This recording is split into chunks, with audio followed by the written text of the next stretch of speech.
You could experience this. You keep two shirts, okay? One shirt you do like this, both washed clean ones. Do like this and keep it for 3 days, another one neatly fold it and keep it there. After 3 days, wear one, close your eyes and feel it, wear the other, close your eyes and feel it, just see how it feels. They're very different. So, I don't know if they told you, I'm sure your parents must have told you, your clothes should be properly folded and kept, your bed clothes should be properly folded and kept. This is the difference it makes in your life. In this country, we were always told, after you wake up in the morning, if you do not fold your bedclothes, then devils will come and dance on it, demons will come and dance on it, and then when you go to sleep next day in those kind of clothes, it's going to affect your life. And that's just a dialectical way of expression, and it's true. What we call as a devil or demon is a negative form of life. What we call as a divine is a positive form of life. That which sustains you, that which enriches you is divine. That which affects you in a negative way is the demon.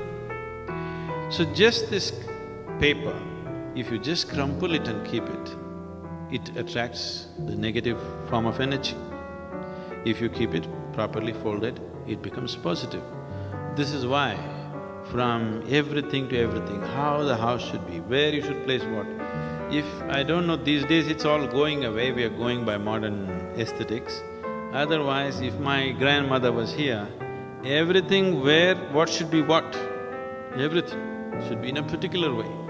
In the house, if you go probably, if your mother comes from a traditional background, in the kitchen if you go, always salt and tamarind will be kept together, never separately.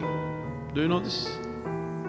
Because all this awareness, unfortunately, just became tradition. It's beautiful that it became a tradition, but giving the necessary understanding to people why it is so.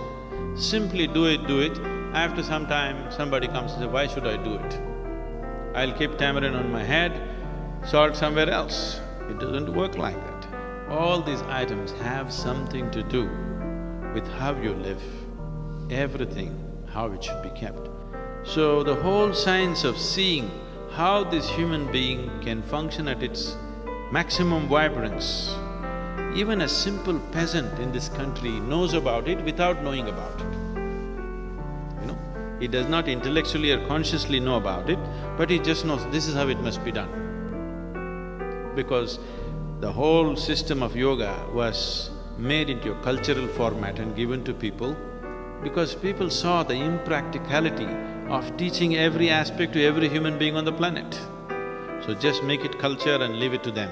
I want to see that for the next few generations later, as mothers would teach people, children to brush their teeth, yoga will just happen in their lives. This was so earlier. So every aspect was brought into life.